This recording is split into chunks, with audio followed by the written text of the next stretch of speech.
The Odyssey first appeared in English around 1615.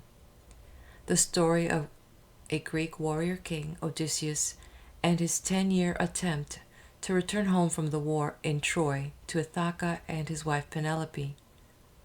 It is said that there are over 60 translations of this epic poem. I have not read each one to tell you how alike or how different they are from each other. From what I've read, it would be something beautiful to hear this epic poem in Greek. It is unique inasmuch that in the Greek, so I understand, Homer uses something that is known as dactylic hexameter, which is a style of poetry in which each line has 6 dactyls, that is, one long syllable followed by 2 short ones. I think that something like that could be very magical. I wonder if they've done any studies to see that if you listen to that, does it do some type of, put you like in some trance or something? I don't know, but that must be really beautiful. Unfortunately, it is to be appreciated in Greek because I think it loses that rhythm in English due to that translation and finding the right words that mean what it means in its original language. I'm just saying. Hello, I'm Daisy. In this video, I am sharing Robert Fitzgerald's Postcript from his translation of Homer's Odyssey. If you would like to listen to that epic poem, I do have it in my book playlist. I do want to caution you as we move forward.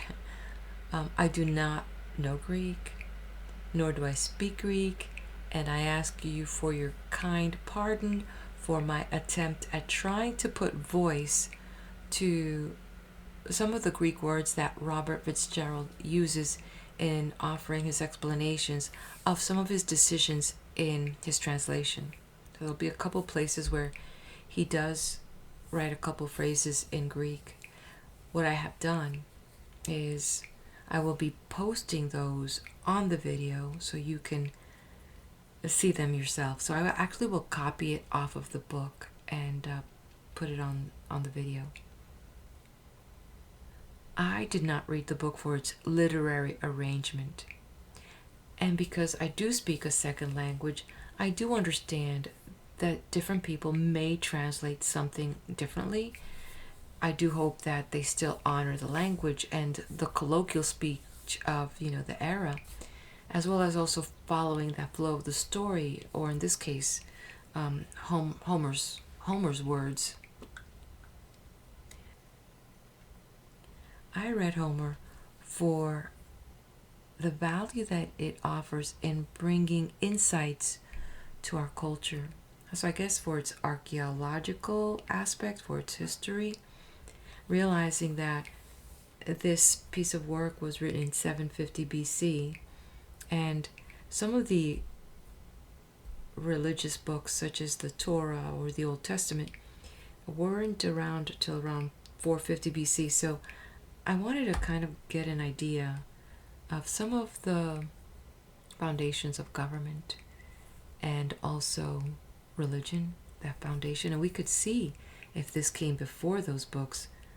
Where were we at with our relationship with the gods? And that's how I got my curiosity about Homer. We don't live outside of a vacuum. I could see how these poets are inspired and influenced by what's happening in everyday culture. And we pick this up when Homer talks about the harpist. So we know that there's music, right? They're weaving, so we know that there's cloth making. They're talking about different weapons and that they're using with metals, and obviously they mention bronze and they mention gold, so we know that there's some smithing going on, and also I guess excavating of these minerals that they're using for every day. There's skills in winemaking and also husbandry of animals, so there's a lot. Like if we want to know what was happening in the Bronze Age before the Byzantine era was coming in, we see that. And on top of that, we also see what I was looking for was the mysticism that which we say occult, which really isn't occult, but those foundations of religions, because there was a relationship between man and the gods. And we could see some of this in our new religions here and that we have today as these foundations, right? So I did find what I was looking for, and Homer did not disappoint. Now, this video is to honor both the original author Homer and the translator Robert Fitzgerald, who took the time to translate it and also took the time to give some of his explanations as to why he chose certain translations. And that's what this video is about. It's me sharing his postscript, which would then include and conclude the full of the book, The Odyssey by Homer, translated by Robert Fitzgerald. So before I get started, I want to share some background about this translator. Robert Fitzgerald was born in 1910. He was known as a lyric poet, best known as translator of ancient Greek and Latin, especially of Homer's The Iliad, which was on Doubleday, 1974, and received first Harold Morton Landon Translation Award from the Academy of American Poets in 1976, and The Odyssey, also Doubleday, 1961, which received the first Bulletin Award for translation. His other translations include Virgil's The Aeneid, Random House, 1983, as well as Sophocles' Oedipus Rex, Harcourt, 1949. Fitzgerald's honors include the Shelley Memorial Award from the Poetry Society of America, grants from the Ford Foundation and the National Endowment for the Arts, and fellowships from the Academy of Arts and Sciences, the Guggenheim Foundation, and the National Institute of Arts and Letters.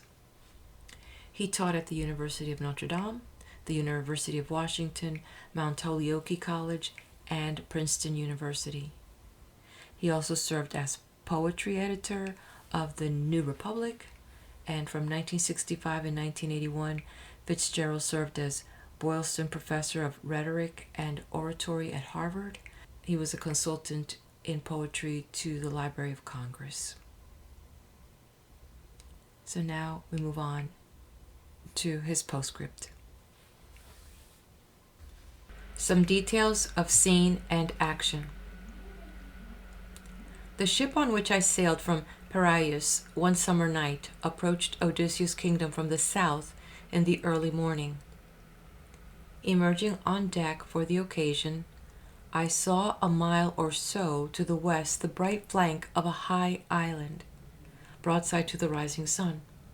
This was Cephallenia, identified by tradition with Sami of the Odyssey. In fact, the port where we presently pulled in is called Sami. Beyond it to the north and dead ahead rose another island mass lying from northwest to southeast and therefore visible only on its western side. All shadow, a dark silhouette. This was Thiaki or Ithaca. Now, one of the innumerable questions never quite settled by students of Homer is the intended meaning of these two lines concerning Ithaca and neighboring islands in Book 9 of the Odyssey, lines 25 and 26, which I will be posting here on this video for those that are very familiar with the Greek. I don't want to butcher it. Okay, continuing with what the postscript by the author. Uncertainties ramify handsomely in the first line, but let me confine myself here to the second, which literally means, or appears to mean, that Ithaca lies toward the gloom while the other islands lie apart toward the dawn and the sun. Long before my Ithacan landfall, I knew that this line has been thought simply inaccurate, but when I saw the islands with my own eyes in the morning light, I felt at once that I had discovered the image behind Homer's words. He, too, I felt sure, had looked ahead over a ship's bow at that hour and had seen those land masses, one sunny and one in gloom, just as I saw them. An overnight sail from Pylos would have brought him there at the right time. This notion was, of course, highly exhilarating. I'm sorry that further consideration has more or less deflated it. One trouble with it was that Homer, or Odysseus, the speaker in this passage, did not describe Ithaca as being itself shadowy or gloomy, but as lying in certain direction toward the gloom. If the contrast between Ithaca and Sami at sunrise had been in his mind, he could have put it more distinctly. Not that Homer's always lucid grammatically, but toward the gloom, for in gloom is not his kind of vagueness. Then, too, the word sophos in Homer does not mean simply gloom. It means the gloom of one end of the world, one quarter of the compass, generally held by the ancients to be the west. Says Athena in the book 3:335, the sun has gone down already under the gloom of the west. And Odysseus asked Elpenor in book 11, verse 57, how did you come down under the cloudy gloom of the world's end? It would be excellent if these clear instances were also conclusive, and pros and sophon were to be translated toward the west or toward the western gloom.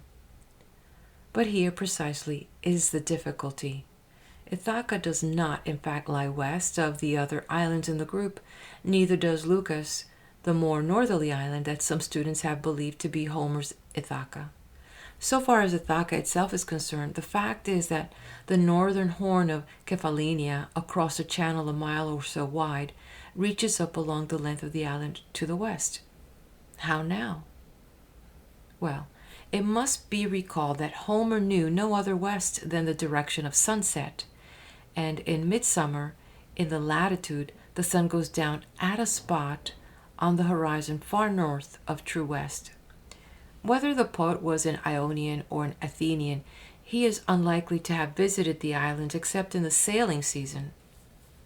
Homer's sunset quarter could have been roughly northwest by west. This very nearly solves the difficulty, but perhaps not quite. If we are still a few points off, so to speak, I am glad to say that recourse may be had to the later Greek geographer Strabo. According to Lord Rennell of Rod in the Annual of British School in Athens, number 33, session 1932-33, Strabo entertained no doubt that in the line I have quoted, Sophos indicated the north as the sun does the south. That is to say, Strabo and Lord Rennell pass lightly over the antithesis between Sophos and dawn in that line of Homer in order to embrace the antithesis between Sophos and the sun, whose usual path in north latitude passes south of the zenith. Most of Cephallenia does indeed lie to the south of Ithaca, and so does the island now called Zante, very likely the Zakynthos of the Odyssey. As for Dulichion, Rennell, and others rather desperately identify it with one of the small Echinades to the east. Pondering this argument, I asked myself why each of the antitheses noted in the phrase should not be given equal value, or half of full value. Granted that Ithaca is west with respect to Dulichion and north with respect to Zakynthos and Samicephallenia, then pros, kophos could be briefly rendered to the northwest, and the other islands pros theum da Lion de could be said to lie east and west. Here I left this question. Roman numeral 2. If you will do an hour or two of hard climbing on Ithaca, you can reach the spinal ridge of the island, and there, while you cool off, you can look across the blue channel to the west at the steep side of Sami a mile away. Close into the other shore, you will see a tiny islet known as Deucalion. This, with no great satisfaction, the commentators identify with Asteris, the small island behind which the suitors in their long boat lay in wait for Telemachus at the end of Book 4. This identification, in turn, depends on another, that of a small round cove on the west side of Ithaca, somewhat north of the islet, as the harbor from which Telemachus put out on his evening voyage. The longer I looked at this setting, the more quarrelsome I felt with received opinion. It is true that, at first glance, all the requisites are there: the channel, the islet, the harbor. I am afraid, of course, that received opinion may be right. But on this point I have remained cranky and fond of my private reasons for dissent. It appears that Paulus Bay, as the round cove is tendentiously named, was once larger, and that it was a port of call in the classical period for Greek ships passing up the channel outward bound for Italy. This fact of itself seems to me irrelevant if we are concerned to find the port of Ithaca at the time of the Trojan War, long before colonization or commerce with Italy, or even in Homer's time, late in the 8th century, when voyages to the western Mediterranean had just begun. The harbor described in the Odyssey serves, above all, ships that ply to and from Elis, the mainland of the Peloponnesus, to the southeast, and Thesprotia or Acarnania to the east. It was from the southeast that my ship, SS Miolis, arrived, and the Miolis put me ashore at Vathi on the deep harbor of the same name.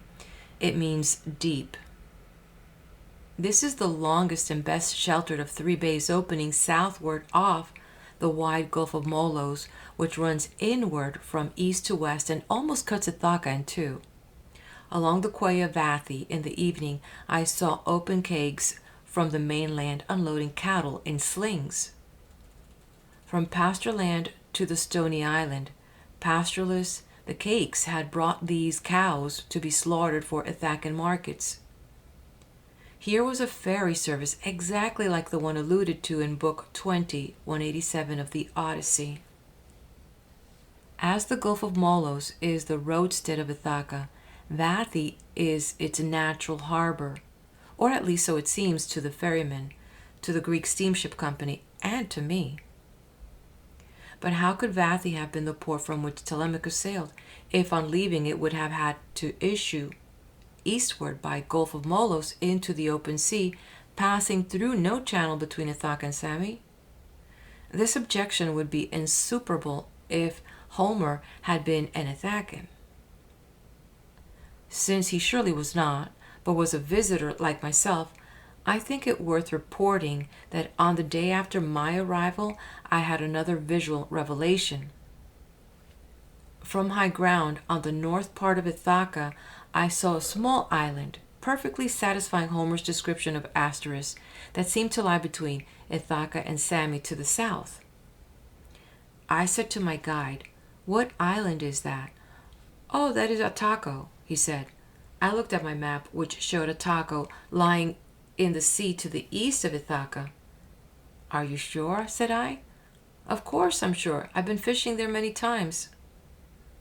No one would have guessed from the map that from the northeast height of Ithaca, looking south, you see this islet against the background of what appears to be another island mass, but is in fact the southern part of Ithaca. What looks like a channel is the mouth of the Gulf of Molos. My surmise is that Homer, on his peregrination over Odysseus Island, made mistakes like mine that he confused the Gulf of Molos with the channel between Ithaca and Sami, and that his islet, Asteris, is the island of Ataco, not the tiny rock called Deucalion. Do not suppose that my theory lacks textual support. Ataco has high ground from which the suitors could have kept their watch. That's chapter 16, line 365. Deucalion has not.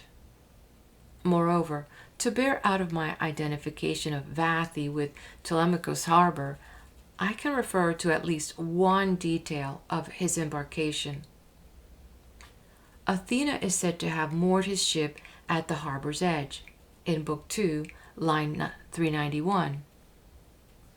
Ep exantine lumenos. And once he had shoved off, she sent him a following wind that took him out to sea. From what quarter blew this wind? From the west, for it is expressly called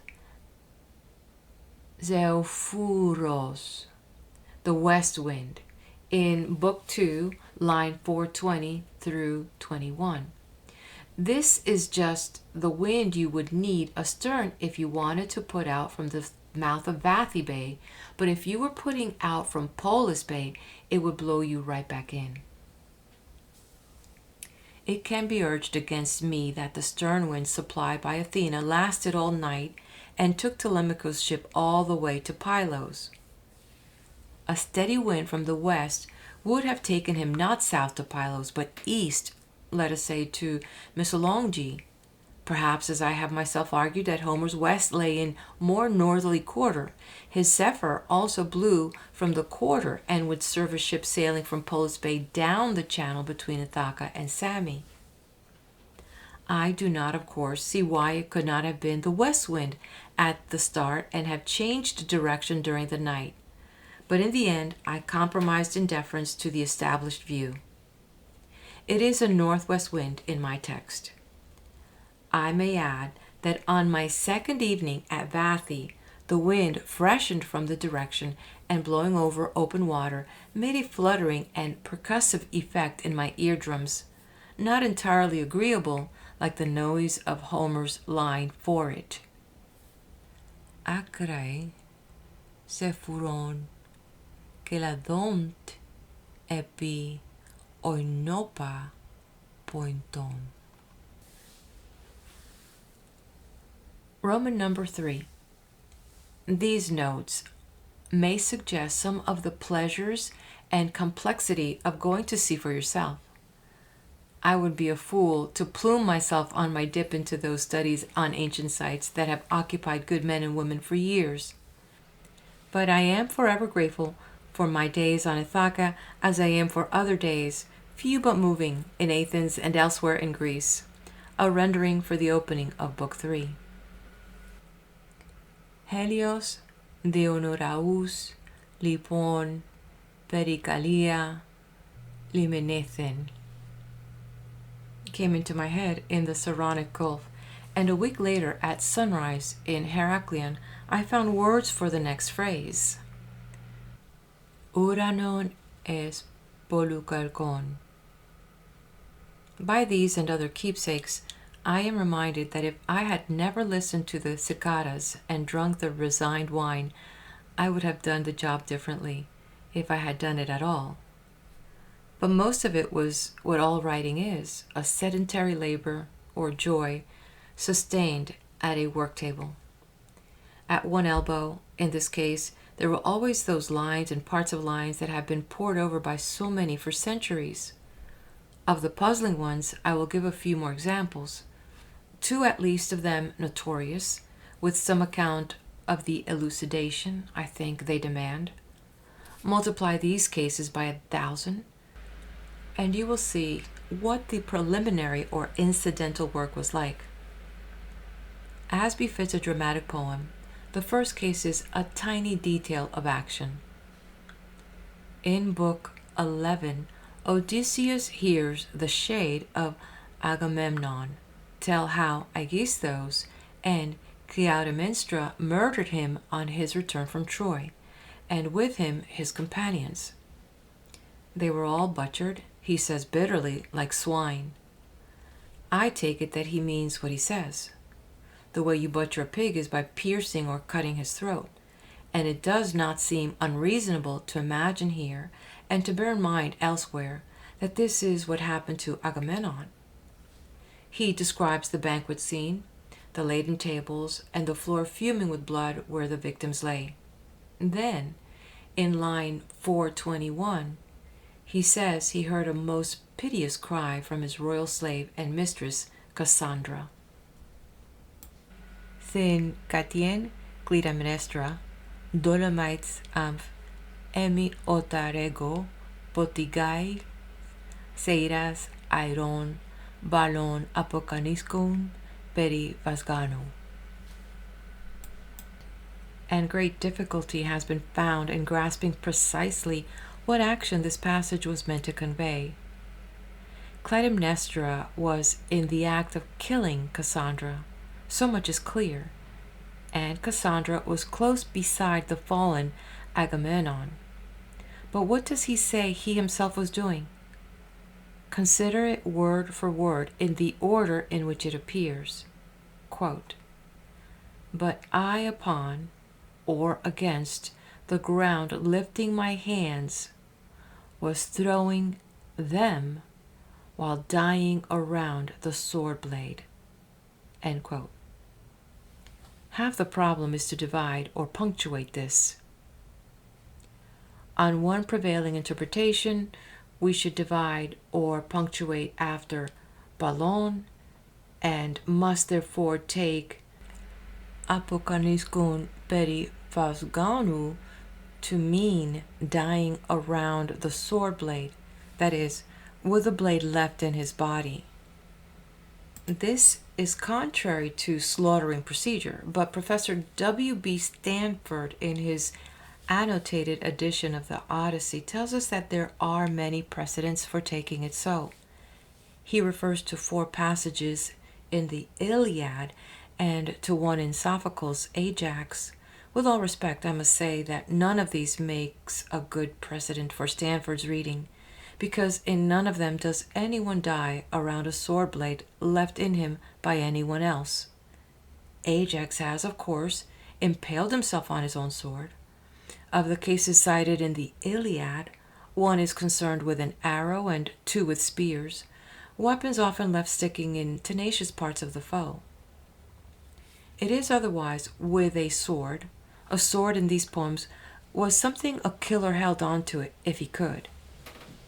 The 4th case in the Iliad might be a better precedent, not for Stanford's notion of Agamemnon's wound, but for mine, since it is an allusion to slaughtering, if the preposition used were not amphi instead of beti. In short, the evidence is inconclusive. And moreover, if you adopt this awkward reading, you are left with a clause that represents Agamemnon as lifting his hands and throwing them. With what purpose? Or perhaps I should ask, with what aim? Victor Berard imagined that he meant to shield Cassandra. A.T. Murray, the Leb translator, thought he tried to hit Clytemnestra. Butcher and Lang, W.H.D. Rose, and T.E. Lawrence accepted let fall as a translation of balon. He lifted his hands and helplessly let them fall. Others, including Stanford, take poti, gain, as against the ground, with balon, and suggested that he beat his hands against the ground to invoke vengeance from infernal powers. I cannot myself hear the shade of the hero saying any of these things, except possibly what Murray has him say. But it is quite possible to punctuate the lines in another way, like this. But I upon the ground, lifting my hands, was throwing them while dying around the sword blade. Or, to put it in English, as I lay on the ground, I heaped up my hands and flung them with a dying effort around the sword blade. There's a scholion in which the lines are so understood, but the scholiast adds, pros expasai tho siphos, to pull out the sword, no doubt in order to die more quickly. G.H. Palmer, one of the few translators to follow the scholiast, settled for clutched as a rendering for a ballon. This was logical since Palmer, like the Alexandrian and like Stanford, conceived the blade as embedded in Agamemnon. A man with a blade in his midriff would not fling his hands around it when all he had to do was precisely to clutch it. But ballon is stronger than clutch, and the sword was not in Agamemnon in any case. He would have to heave up and fling his hands around the blade if the blade were a short distance away, within reach but still requiring an effort. This is where the sword of Clytemnestra must have been while she slashed or poked at Cassandra. Therefore, I prefer to think that as Clytemnestra used the sword, and Agamemnon, reckless of his hands, tried to get it away from her. Alone among modern translators, so far as I can discover, E.V. Rieu adopted this reading. It not only satisfies all the conditions, syntactical and verbal, but it makes all possible dramatic sense of the line. If you think of the poem as a play or a cinema, inevitable if not irresistible thoughts, you will find many problems for the set designer and the property man. There are two fine ones in the big closing scenes. How precisely are we to visualize the contests with Odysseus' hunting bow announced by Penelope in Book 19 and carried out in Book 21? And in Book 22, what precisely is the layout of the great hall and adjoining passage by which the suitors, for the moment out of sight of Odysseus, are given throwing spears at a crucial point in the fight? The Greek is ambiguous or sketchy. In 19, Penelope tells her interesting new confidant of a sudden decision. Next day, her suitors will be challenged to perform an old feat of her husband's, and she will be the prize. It is a feat, line 573, with Pelagias axes. Thus Pelagias, thus genus, eni megaroision, eosin, istaosi exeis. Drocus os dodeca pantaxtas de ogi polon aunith de aristaskin piston. Those axes that he used to set up in his hall, all 12 in line like a ship's ribs or props, then he would take his stand far off and shoot an arrow through. The prize will go to that suitor who most likely strings her husband's bow and shoots through all 12 axes. To this Odysseus replies in effect that tomorrow is not too soon. Her husband will be there before any of the younger men can string the bow. Diostensai the sidron, and shoot through the iron. It need not escape us that this phrase is rather an addition. We might imagine shooting through 12 axes if they were arranged in a line slightly staggered, leaving an interval of an inch or so for the arrow to pass. The alternative to imagine apertures in the axe heads, and the phrase of Odysseus repeated by Telemachus in Book 21, inclines us to that. He speaks with familiarity, not to mention his remarkable confidence. It is not the speech of a man still interested in concealing from his wife how well he knows her husband. If the arrow is to pass through the iron, and we interpret this to mean through apertures in the axe heads, then what apertures are meant? D.B. Monroe, in his edition of the Odyssey, books 13 through 24, printed drawings of 2 perforated ancient axe heads, one from a Mycenaean excavation, another from an early classical metope, and third drawing of the very late classical Bipinus, a double axe whose crescent blades form by their inner edges two circular openings, the one above the haft open and obstructed.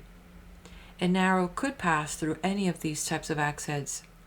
With archaeological backing, then, we may imagine 12 pervious axes in alignment for the contest. Penelope's phrase, like a ship's ribs or props, in fact makes us see 12 axes stuck in the ground by their helves. Oddly enough, there are quite serious objections to this reading. When we say axe, we mean axe head and helve together, but it seems more likely that the word pelacus to Penelope meant axe head alone. In Book 15, when Calypso gives Odysseus a pelacus for cutting timber, she must complete the gift with a styleion, or helve of olive wood, line 236.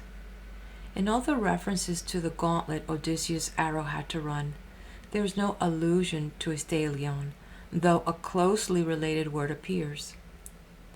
On the contrary, when Penelope brings the bow back from the storeroom in 21, line 58, her maids bring along a basket full of iron and bronze, accessories of the contest. Certainly axe heads without helves. Any normal axe head, then as now, had an aperture. It had the socket hole where a helve could be fitted. Is there positive evidence that this was the aperture in question? There is indeed. When Odysseus finally makes his prize-winning shot in 21, line 420, we hear that Pelekion, Dok, Thambrote, Panton, Prothes, Stelenis, Dia Damperis, Veleothi, Theorasi. He didn't miss the Prothes, Staleithins, of all the axe heads, and the arrow went clean through and out. Confusion about the word staleis appears to be ancient and inexhaustible. It was taken very early to mean helve or haft, that is, to be a synonym for styleion, and translators in torment have tried to make sense of a shot that did not miss the first axe helve. But if Homer had meant that, if he had meant protus staleio, he could have said it. It is metrically equivalent and phonetically a little better. Professor Stanford thinks, and with excellent reason, that the difference in gender may be significant.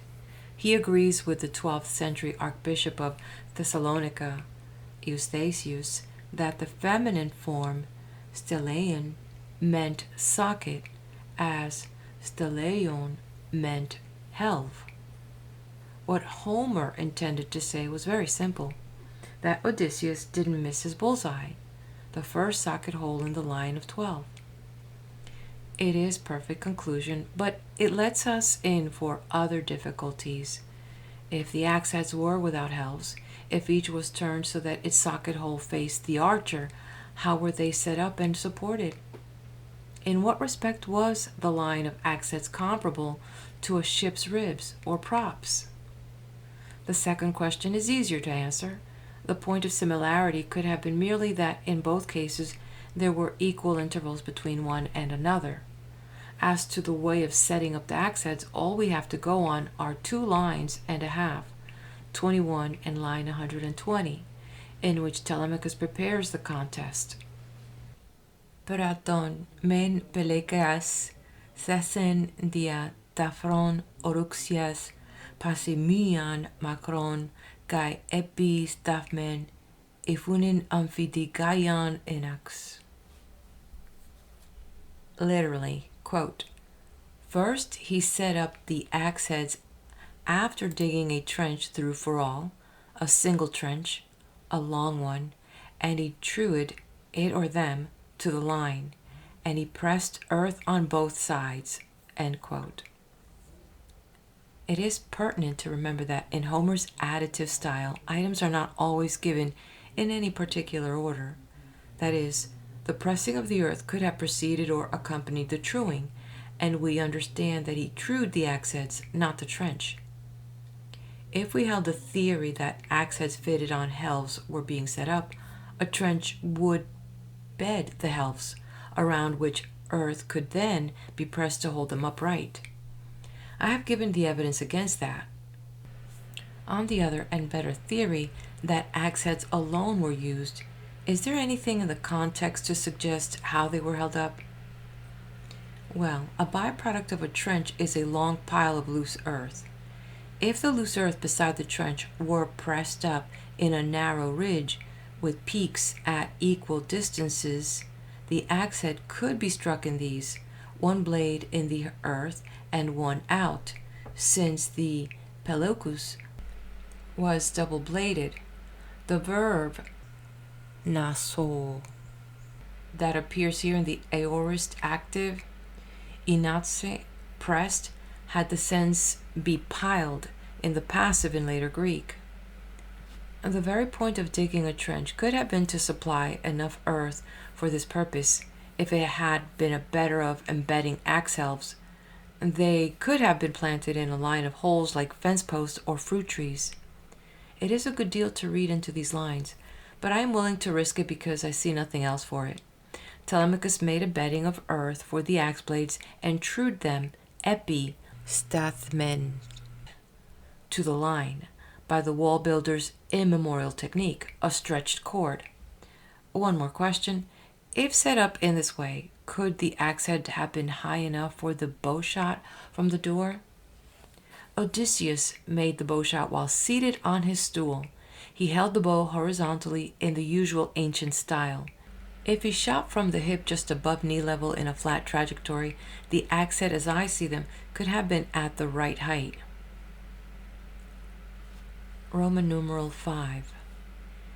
If those passages needed unfolding, more unfolding still must be done to render with clarity the several lines beginning at line 126 of Book 22, a sketch for a ground plan or a stage set.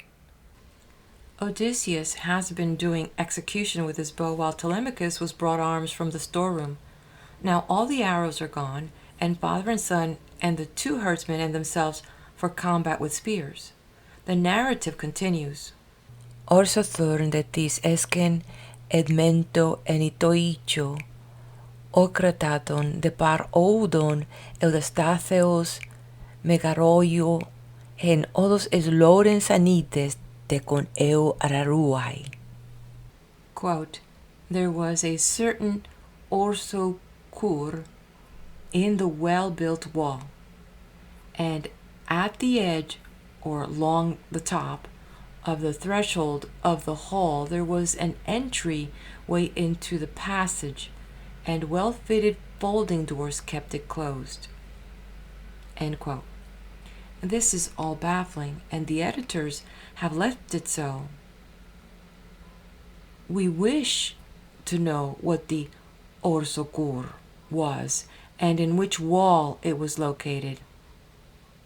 We also wish to know what, if anything, the orsocun had to do with the passage, where the passage ran, and where precisely the entryway opened into. These lines do not tell us, but we can learn some of the answers from the action that now takes place. First, Odysseus tells the swineherd to stand over near the entryway and guard it. Mia deoith gigniate eformiates. Quote, for there was only one way in. End quote. Why guard it? Because it must be a possible exit for the suitors who have been under fire at the other end of the hall. The only possible exit, we gather, besides the main door where Odysseus and Telemachus have taken their stand. Now, one of the surviving suitors, Agelaus, says to the others, O fili, ok ande tis an o sokuron anabain kai epilaisi. Quote, friends, why doesn't someone climb up by the Orsokur and tell the townsmen? End quote.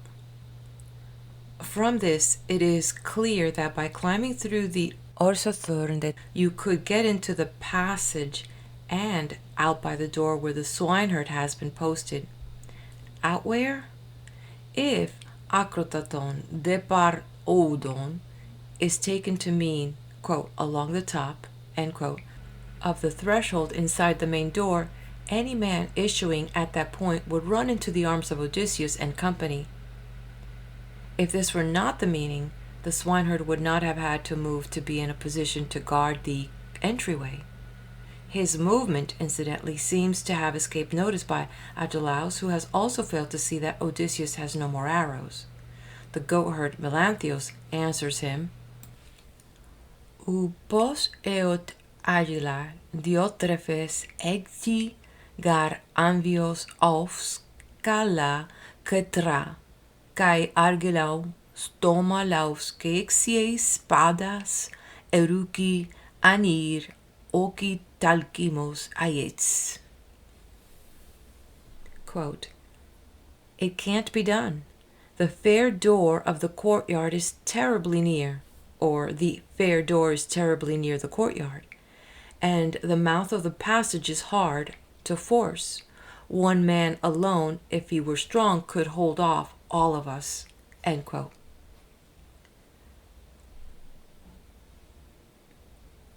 If the mouth of the passage is hard to force, it must be a narrow passage, narrow as a catwalk. Melanthios' remark that one strong man could hold it suggests that he has seen Odysseus order the swineherd outside. All this is fairly clear, but precisely what is terribly near to what? That is not so clear.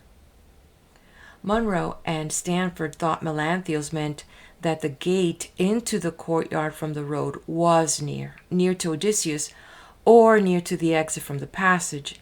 Since the gate is in fact on the other side of the courtyard, these editors thought it could be called terribly near only from the point of view of a man in fear of archery as he crossed the courtyard. I find this interpretation strange. A man thinking of making a run under fire would complain of how far the gate seemed, not how near. It may be irrelevant that there can be no more archery anyway, for Odysseus is out of arrows. Melanthios, like Agelaus, may not have noticed this. Neither Munro nor Standard appears to have noticed it either. But I doubt oles tretra necessarily or even possibly means the gate from the road into the courtyard. The word thurai has been used for this. Here's a different word whose proper meaning is certainly door and not gate. It could mean the door from the passageway into the courtyard, and I think it does. To what or whom is that door terribly near? To Odysseus, who has already posted a guard there. On this interpretation, these lines cohere. Melanthios proposes to bring the suitor's arms from the storeroom, and he climbs. Escalamus Odysseus anna rogus megario. Quote, up the breaks of the hall and into the storeroom of Odysseus. End quote. The rogas, or breaks, have been thought to be steps, but steps are klemakis. A closer reading would be fissures or chinks in the wall, toeholds for a goatherd. Although it is not necessarily mentioned at this point, there is no doubt that the aperture to which he climbs is the Orsothurn, and I should now note that etymologically this word almost certainly means a raised door or window, since his destination is the storeroom. It follows not only that this window opening gives on the passage by which Agelaus thought someone might get out, but that the passage itself leads to the storeroom at the back of the house. It is the same passage by which at the beginning of the slaughter Telemachus ran to get arms for his father and friends. From the passage through the window, Melanthios can hand out arms to the suitors. Where is the Orsothurndet?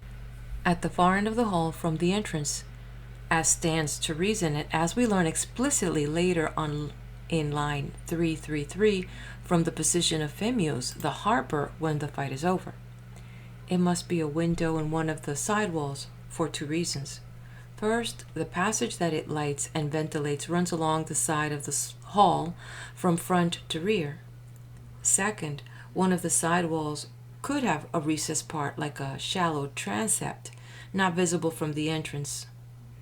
The context requires this. And all that happens there are out of sight of Odysseus.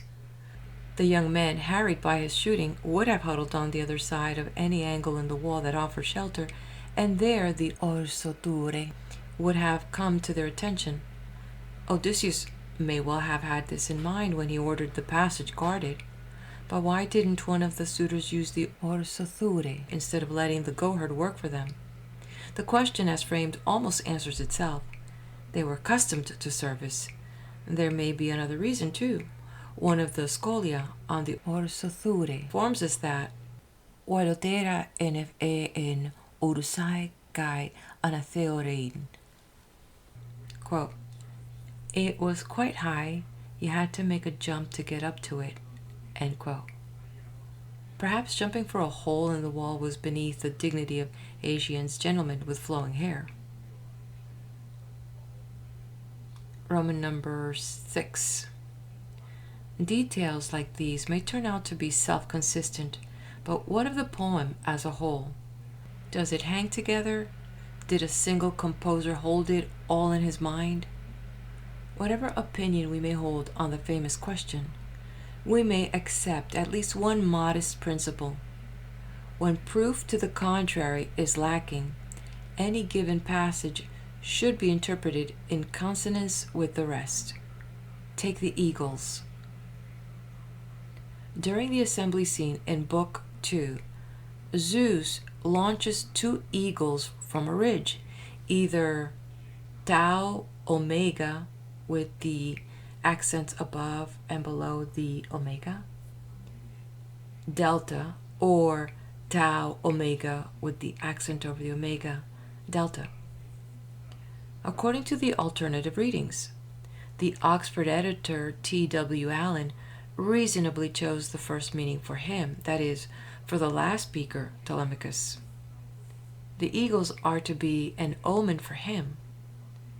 When in their gliding flight they reach a point over the center of the agora, they wheel and beat their wings, and then we have 2 more alternative readings.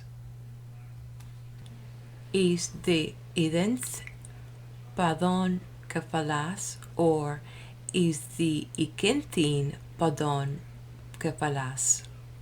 That is, either the pair looked at the heads of all below, or they came down on all the heads.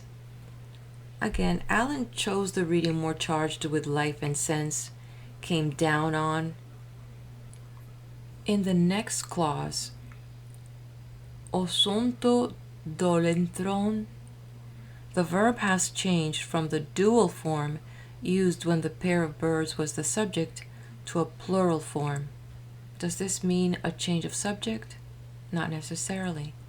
Homer often uses plural verb forms for dual subjects. Indeed, he has already done so once in this passage, though not in this sentence.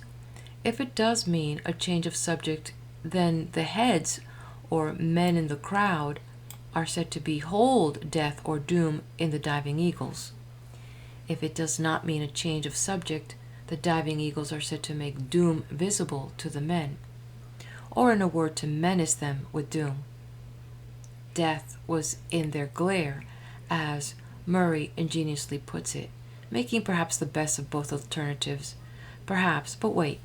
The next line presents us again with a dual form, this time in a middle participle. It goes, Dremenu donusesi pareias amphitedairas. Quote, tearing this pair with talons, cheeks and all around necks or throats. End quote. Now, the received interpretation of this, cited by Liddell and Scott and followed by Murray and practically everyone, takes the middle voice of the verb as a reflective here, meaning they tore each other's cheeks and throats. But first, let me observe that the middle may or may not have this shade of meaning. It is the voice you would use in Greek if you wanted to say, we cut ourselves a slice, and you would not be referring to a knife fight. Second, if the two eagles are a sign, what after all do they signify? What future event do they portend? The old augur Halitherses has no doubt, and neither have we. They stand for the return of Odysseus and the doom of the suitors. Why two eagles? In order that the sign, a sign for Telemachus, may give him, or at any rate ourselves, to understand that he and Odysseus together will attack the suitors. The two eagles correspond to the two royal assailants. Why then should they assail one another? What would any intelligent augur make of that? No, surely. They assail the suitors, who have been arraigned by Telemachus in the assembly. And if this were not the case, there would be no point in their having come down on the heads of all, for an eagle fight would have been as well or better conducted high in the air. Ascolius says, "To de catedroia tos pareas ton misiron esunabi phonon." And he does not use the middle but the active voice. That business of tearing the suitors' cheeks dignified the suitors' violent death. We are to see the eagles' portent not merely in their glare, but in their ripping talons. Between Book 2 and Book 15, no eagles fly, or at any rate no significant ones. But in Book 15, line 160, as Telemachus is taking leave of Menelaus and Helen, just as he is saying how fine it would be to meet his father on Ithaca so that he could tell him their hospitality, Epeptato Odysseus orgisies aitus argint na feron. A bird, an eagle, flew up on the right, lugging a white goose. This portent is quickly interpreted by Helen. It means, she says, that just as the eagle flew from the wild mountain of his birth to pounce on the domestic bird, so Odysseus will appear out of the rough world of his wanderings to avenge the wrongs done him at home. Near the end of the same book, line 525, the motive is repeated. Again, the omen appears as if in the comment on a speech by Telemachus, who has just been wondering aloud whether anything will prevent his mother's marriage to Eurymachus. And this time the portentous bird is not an eagle, Aiotos, but a hawk, Kirkos, carrying a captured dove. And this time the interpretation is not given immediately. It is given to Penelope in Book 17, line 152, by the diviner Theoclymenus, who tells her it meant that Odysseus had already landed on Ithaca. Again, there is an interval of 2 books, and in 19, line 535, the motive comes to a kind of flowering when Penelope recounts her dream to the beggar, who is Odysseus. This time there is a more exact correspondence between the terms of the equation. Penelope was in a position to be exact upon the geese feeding at her house. Elthon diex orios megas aitos aculoxelis pasicat aucienas exi ectanen. Quote, coming from the mountain, a great eagle with a crooked beak broke their necks and killed them all. End quote. Thus, in 4 passages, the descent of Odysseus on the suitors has been foreboded or foreseen in strikes made by birds of prey. In 3 cases, the attacking birds are eagles. Once it is a hawk. The appearance of the motive twice in Book 17 and once again in Book 19 harks back to its introduction in Book 2. It also anticipates the climax of the fight in Odysseus' Hall in Book 22. At that point, Athena unfurls her storm cloud, the Aegis, overhead, and the surviving suitors break and run like cattle strung by gadflies. Now, line 302 comes the simile. Idiois tigaigipi caminiusis ankylokelai ex orion eltontis ep ornikesi korosi katalipa. But the pursuers, like Agutpio, with hooked talons and crooked beak, issuing from the mountains to dive on flights of birds, etc. We had expected eagles, aiotoi, or hawks, girkoi, but the word is aigipiu, and I'm distressed to say that the usual translation of that is vultures, ketalipa. Quote, but the pursuers, like Agupio, with hooked talons and crooked beak, issuing from the mountains to dive on flights of birds, etc. End quote. We had expected eagles, aetoi, or hawks, kirkoi, but the word is Agupio, and I'm distressed to say that the usual translation of that is vultures. Little and Scott give vulture for Agupius. But let us consider the case patiently. We have not met the word before in the Odyssey. Little and Scott and the Homeric lexicographer Auterianth cite 3 occurrences in the Iliad. In Book 7, line 59, when Athena and Apollo are represented as taking their seats on the oak of Zeus and Hector challenges the Aeacians, Esisten ornisin eokotis aegupiosi. Quote, they perch like birds, like aegupiu. End quote. In Book 17, line 460, Automedon, making chariot forays among the Trojans, is likened to an aegupios among geese. Most interesting of all is the case in Book 16, line 428, when Patroclus and Sarpedon clash in battle, for here the first line of the simile is the very same line that we find repeated in the Odyssey. Ite ostai agipi kai mionukches ankylokelai petri ef ukle megala klasonte masonde. Quote, like Aegupiu, with hooked talons and crooked beak, on a high rock, crying loud, they fought. End quote.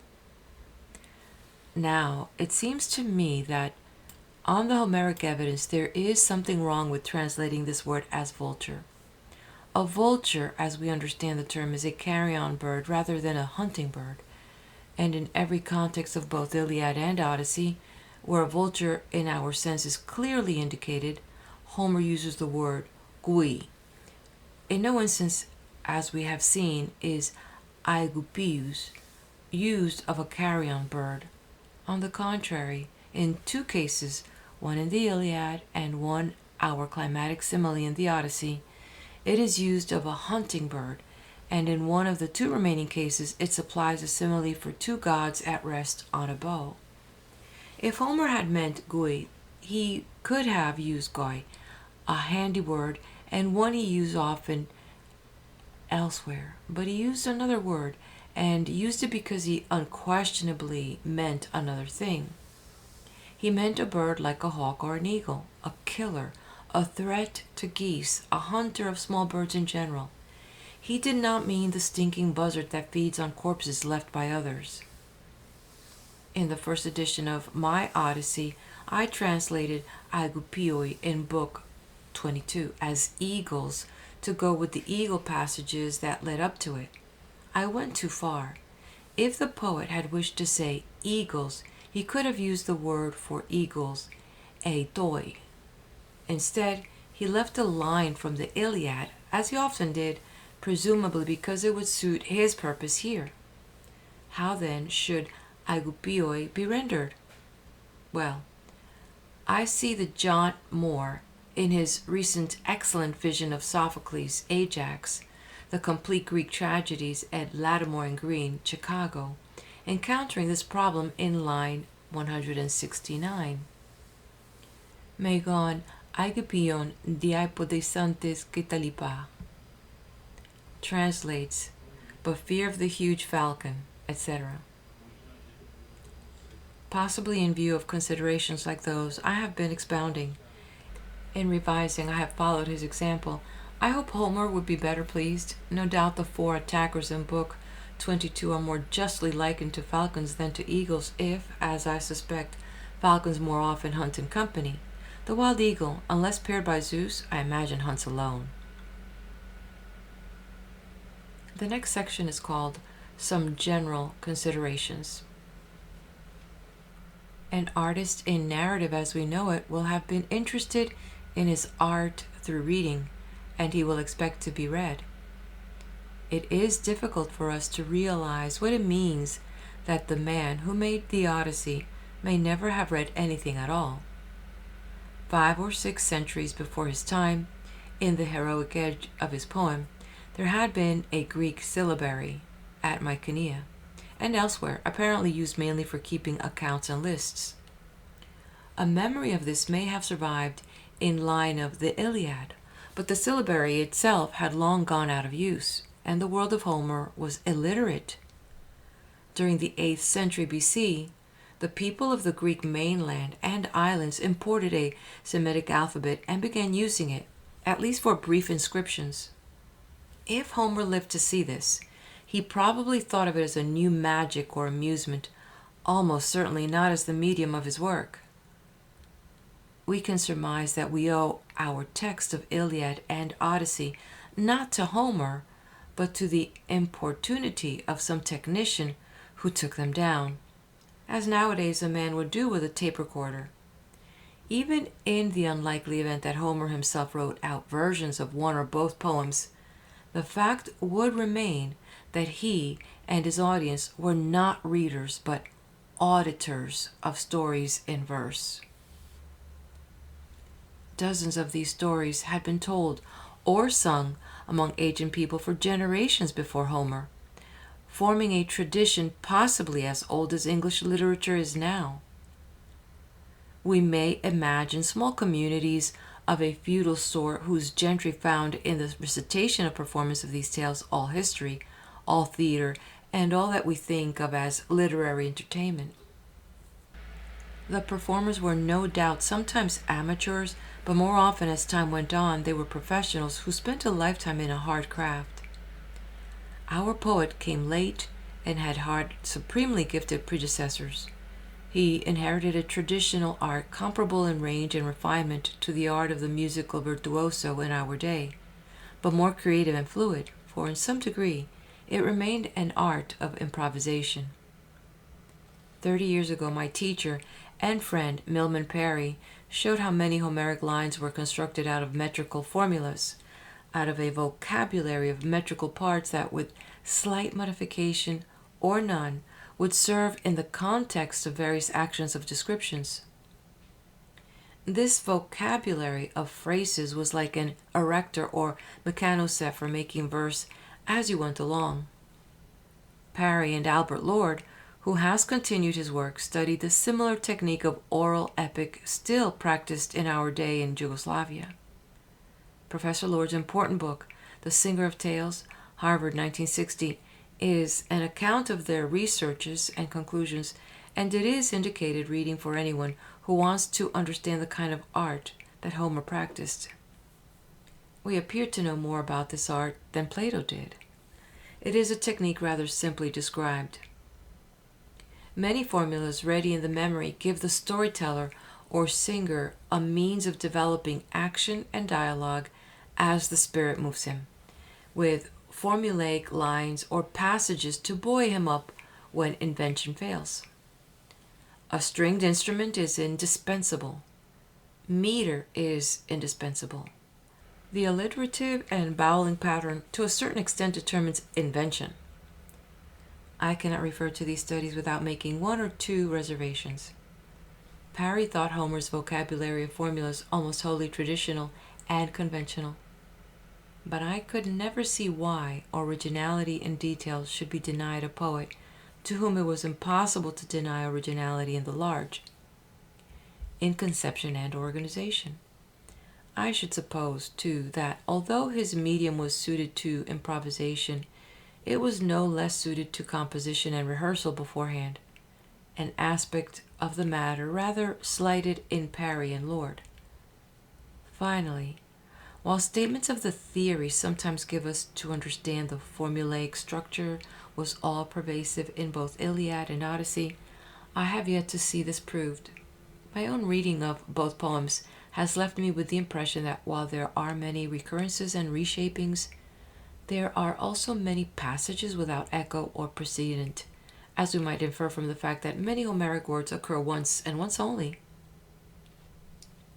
Our understanding of the Homeric poems, however, has been permanently altered and improved by Parry's work and Lord's, and the famous Homeric question, the question of single or multiple authorship of Iliad and Odyssey, will never be the same again. There is little doubt now that from the singers before him, Homer had learned not only a rich metrical language, but a large repertory of themes, old themes like that of the return of the heroes, he handled again with joyous elaboration and cunning. It is likely that his compositions, from the nature of the case, varied from one performance to another. No doubt, a tale might be told either briefly and broadly or at length and with subtlety, depending on audience and occasion. There was no canonical version. As Professor Lord puts it, the theme is in reality protean, in the singer's mind. It has many shapes, all the forms in which he has ever sung it, although his latest rendering of it will naturally be freshest in his mind, and the shapes that it has taken in the past have been suitable for the song of the moment. In a traditional poem, therefore, there is a pull in two directions. One is toward the song being sung, and the other is toward the previous use of the same theme. The result is that characteristic of oral poetry which literary scholars have found hardest to understand and accept, namely an occasional inconsistency, the famous nod of a Homer. Our versions of the Iliad and Odyssey must have originated in those versions that at the moment of dictation or recording the performer, whether Homer or a follower of Homer, happened to sing. He may have been more inspired on other occasions, but it is fair to assume that when it came to recording, he did his best, and he did well. Perhaps on this occasion, he chose to record the long songs and to restore, so to speak, many cuts often made in performance. Neither poem, as we have it, could have been recorded at one sitting, and it is possible that long intervals elapse between the recording of one part and that of another. Given the conditions, and given what Professor Lord calls the protean nature of the themes, we can no longer take inconsistencies in the poems as proof of multiple authorship. Artist and writer know that any work, ancient or modern, even any masterwork, could easily have been very different from what it is. If you are curious about these matters, you can often see, in drafts and sketches, part at least of the sheaf or spectrum of possible forms of which the final version of a story or poem or picture represents a selection, not necessarily or invariably the best, or simply a terminus at which effort stopped. An element of the composite remains in all but the most perfect composition. Of this general truth, the Homeric poems are special instances. It is not difficult to see in each poem traces of other stories, or of other versions in which the same stories were handled differently.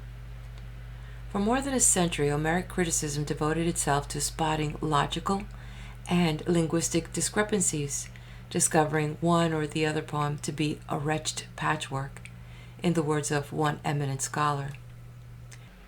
While I was engaged on this translation, Professor Dennis Page's Brian Moore lectures, published as the Homeric Odyssey, Oxford, 1955, argued or re-argued the case against unity with asperity and flourish.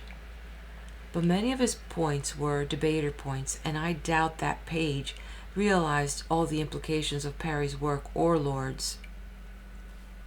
To sum up, the Odyssey could well have been composed by one singer, working with themes he had heard from others in a medium developed by others. If single in one sense, the authorship was certainly multiple in another.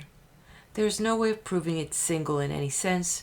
An admirer, a son, an apprentice, a collaborator may have contributed passages or sections, a final section perhaps, as many critics have thought, to the long song as we have it. But the contrary is also possible. The truth, I think, is that we are too remote in time and language to decide. These, roughly, are the considerations that ought to be present to our minds when we think of Homer, but it is not necessary to put the name in quotation marks. Section 2.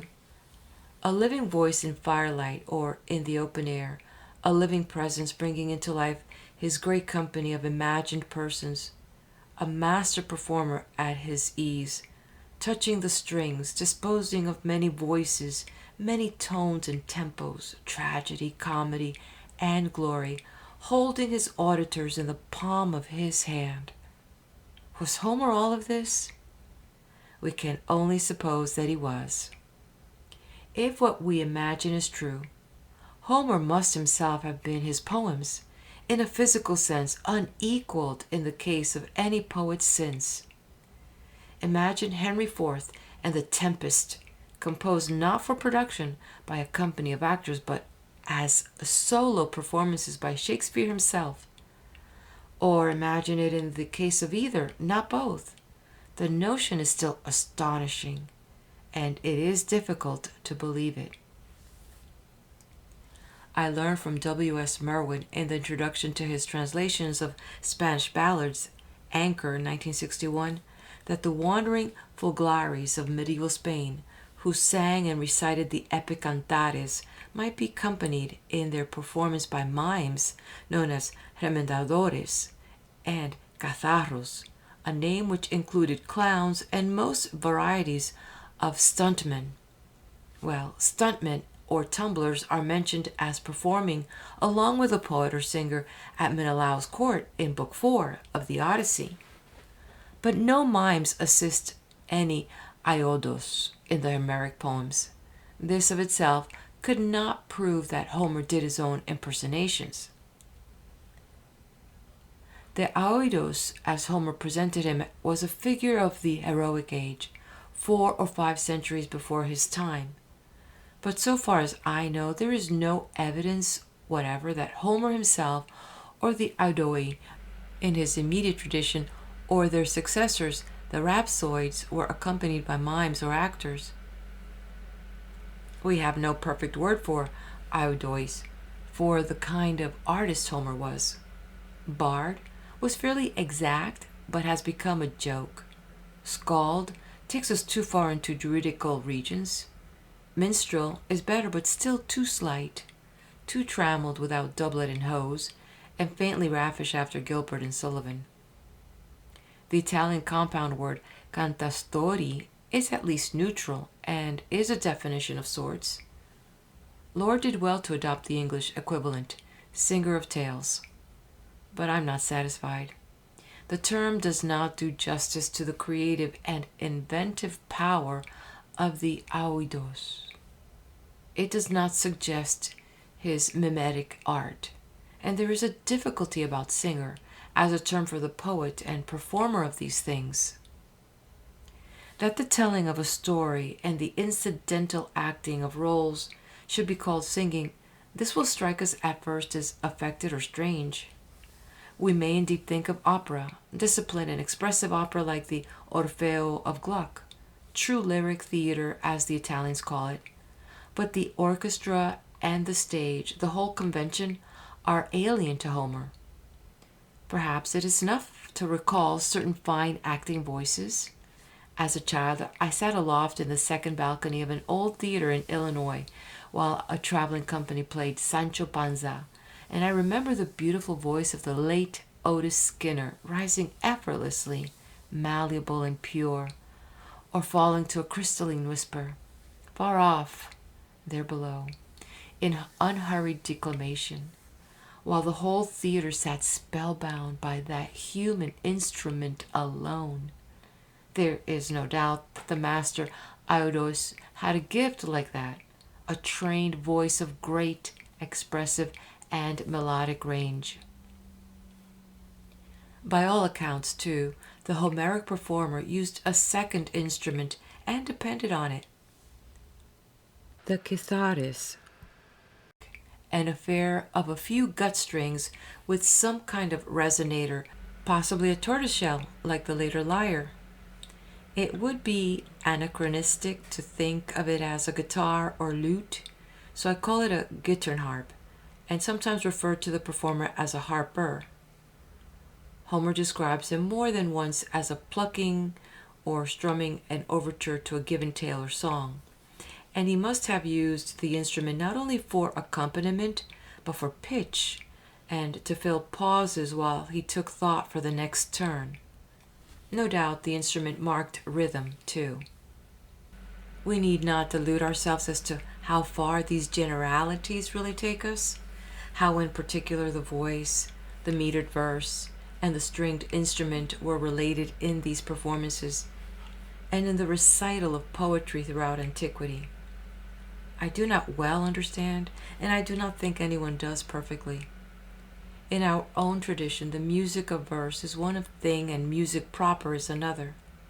A song is a song, not necessarily a poem. The peaceful western wind and Mistress Mine indeed happen to be both, and I have heard Christopher Casson lean to a small Irish harp and sing Off in the Stilly Night so attentively that it seemed twice the poem I had known before. But this is exceptional. Who would set to music a great lyrics of Yeats? Who could improve on Lear by scoring it? Here all is in the shape and movement of metered language. But we find the verse of Homer, and this is my point, as beautiful in itself as the verse of Yeats or Shakespeare.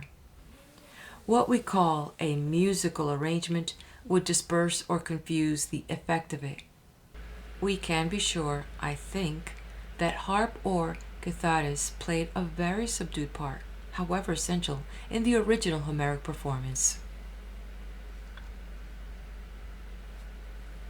Section 3. One of our first discoveries in reading Homer will be that he was a poet in our sense of the word, a man gifted at making verse. All the learning that we may later assemble, all we can know or guess of the artist as an improviser and entertainer, even our fugitive sense of him as the demiurge of world transfigured, all this cannot supersede. Indeed, it is founded on our pleasure in him, line by line, the way we hear or read him. I will never forget how unexpectedly moved I was years ago when, for the first time, I heard Telemachus in Book 1 speak of his father as Anerus o de poluk dutea pudetai ombro. And I meant poetry as good as Call for the Robin Redbreast and the Wren. Many times afterward, in reading or translating Homer, I have again paused over a line or a pair of lines in recognition and homage. Parry thought this incomparable medium, the formulaic hexameter, had been shaped through centuries of trial and error, a testing and refining process conducted on many occasions before generations of auditors, so that in the end only the fittest language survived, and the virtuoso had at his command the best words in the best order for anything he cared to relate or invent. I used at first to feel that the recurrent epithets and formula lines were a mere convention and a bore. In time I realized that they were musical phrases, brief incantations, of which the miserable renderings gave little or no idea. These formulas entered the repertory not only because they were useful, but because they were memorable.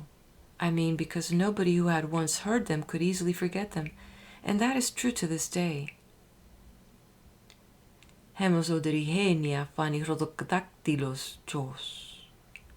It is possible that by Homer's time, even he could not have said precisely what the two epithets in this line meant, and there are a number of others of which the same is true. But the line had been kept for its fragrance, a fragrance in its dawn, inimitable and unsurpassable, no more boring in its recurrence than dawn itself. Because there are hundreds of lines like this and more hundreds of half-lines and phrases, the very medium of Homer is pervaded by lyric quality. The simplest phrases have it. Here, Hector saying, Iliad, Book 6, line 264, "Don't offer me any sweet wine, dear mother." "Me moi oinon aire malifrona potnia mite." How could you render that? Consider the vowelling and consider how the first epithet, after the ghost of a pause, hovers between wine and mother. There is, besides, a peculiar cleanliness and a lightness of movement, as often in Homer, and there is something else that I call the cut or sculpture of words. It is easiest to be aware of this in the last 2 feet of certain hexameters. Noston etairon and endon endion. These are round shapes. I'm not being what Professor Irving Babbitt used to call fanciful. If you will make the effort to imagine this Greek as still virgin of any visual signs at all, associated with no letters, no Greek characters, no script, no prints, as purely and simply expressive sound, you will be able to perceive it in the air, its true medium, and to hear how it shapes and tempers the air by virtue of stops and tones. I will quote 2 more lines, one for consonants and one for vowels.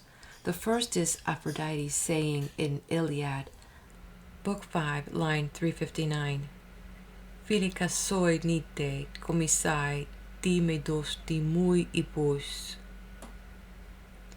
in which we hear the light tongue of the goddess of love herself in 3 coquettish particles, te, te, te. My second example is the first line sung by those temptresses of the sea, known to Homer as Sirens, and it is a typical triumph of formulary art, since it is a modified version of a line that occurs in the Iliad in quite a different context and in the mouth of quite a different personage. Here it is, Book 12, line 184. Ur-Nammu poluoin Odysseus mega kudos achion.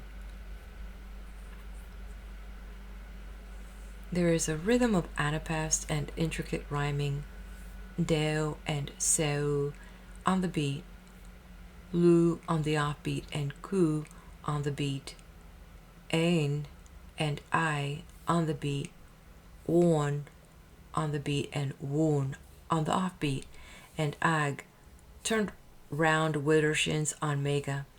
This is a conjuring kind of echolalia, but more the crooning vowels are for the low seductive voices rising in midline with ion and then rising and opening with a savage shout in ashion at the end. You might call this sort of thing phonetic wit, though it may have come to the artist without calculation. Along with it, in Homer, there is a lot of verbal wit enjoyed for its own sake, and also syntactical wit, a quality of style that Chapman and Pope could appreciate. Chiastic order is a favorite form. The Iliad especially teems with it. Book 4, line 125. Ligte bios nerte de meg yachen alto doistos. I could go on indefinitely, but I should cut this short and say that we're not meant very often to stop and consider so curiously. The narrative pace does not encourage it. You can be a connoisseur of the single line if you like, but this is only the beginning of appreciation. Homer is lyric, but rarely indulges the lyric. He keeps his surface alive, but keeps it moving. The line is only the medium, as I began by calling it, and as such it is subordinate to practically everything else. It is subordinate in the first place to the passage, to the effect created by the placement of lines in succession. Continuous prose cannot achieve the switches and surprises that you get by playing on a regular meter, a measured bass. Of these effects Homer, formulas and all, was a master. We have often heard how the movement of the hexameter line itself could be varied by pauses, lightened by dactyls, retarded by spondies, but we have heard less of what could happen in the movement from line to line and in the course of action or speeches. A change of pace, a change of mood, an ironic aside, a quick look into the past or into the distance, we find all these between one line and the next. Homer's humor, too, in the Iliad, rather grim, or slapstick in the Odyssey, more subtly comic, often dawns on us at the unexpected swerve of a new line. In Iliad 8, there is a crash of lightning against the Aeacians, and the best charioteers give way. Indominus retreats, Agamemnon retreats, Big Aias and Little Aias retreat, but Nestor alone stood fast, we hear, and just as we begin to admire the veteran, the next line says, 81, O ti ekon al ipos eteipeto. Quote, not that he wanted to in the least, but one of his horses was disabled. End quote. In Odyssey 4, after Helen's story of how virtuously she kept Odysseus' secret when she had recognized him spying in Troy, Menelaus cannot refrain from a pointed story to keep the record straight. There is a march of hexameters extolling Odysseus' courage when he and the Aeacian captains were waiting in the wooden horse to bring death upon the Trojans. Then, abruptly, in 274, Eothes epeita su keuse. The words make a trochee and two amphibrachts. Quote, who should come by here but you then? End quote. And he goes on to tell of the perils she put them all in by mimicking the voices of their wives. You can see this trick of the sudden change of movement and tone played by Eurymachus in Odyssey 1:405, when, after several lines of hearty assurance to Telemachus, he looks at him harder. Olie coliuse feriste pericid noio eriscai. And the sneer becomes, yes, audible.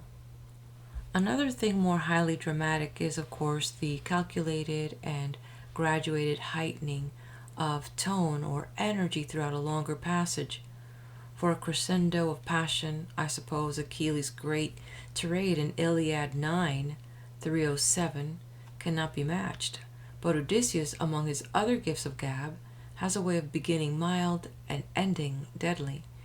In 18, there are two examples, a relatively brief one in his reply to Iros 15, and a longer one to Eurymachus 366. Now all these that I have mentioned are tiny applications of a principle everywhere at work over the expanse of both poems.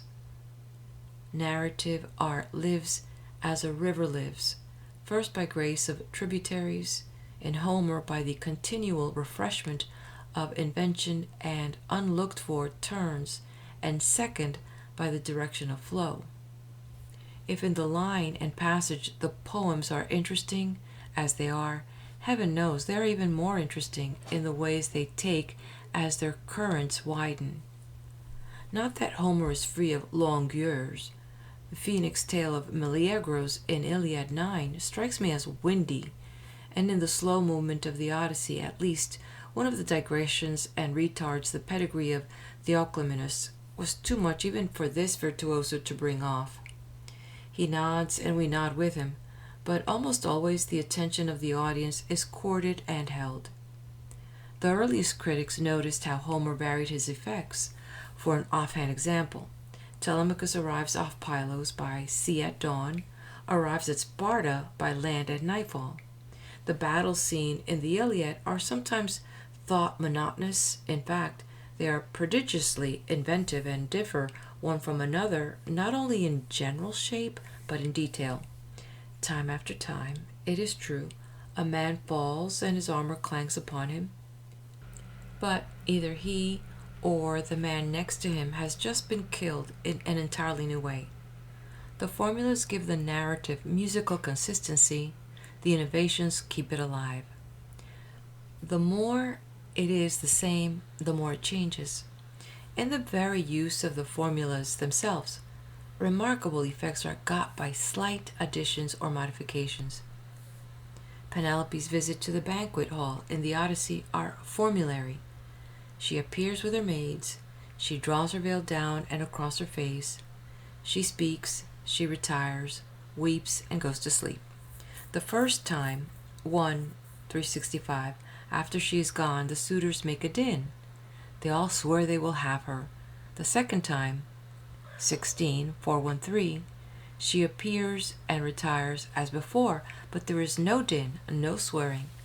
The third time, 18:212, there is no din, but on her appearance, not on her withdrawal, a new line is added to the formula, telling us that the suitor's knees were weakened with lust for her. Then comes the swearing line from Book 1. Someone has called this trick of style incremental repetition. It can be, as it is in this case, very powerful. Section 4. A probable rate of Homeric performance was about 500 lines an hour.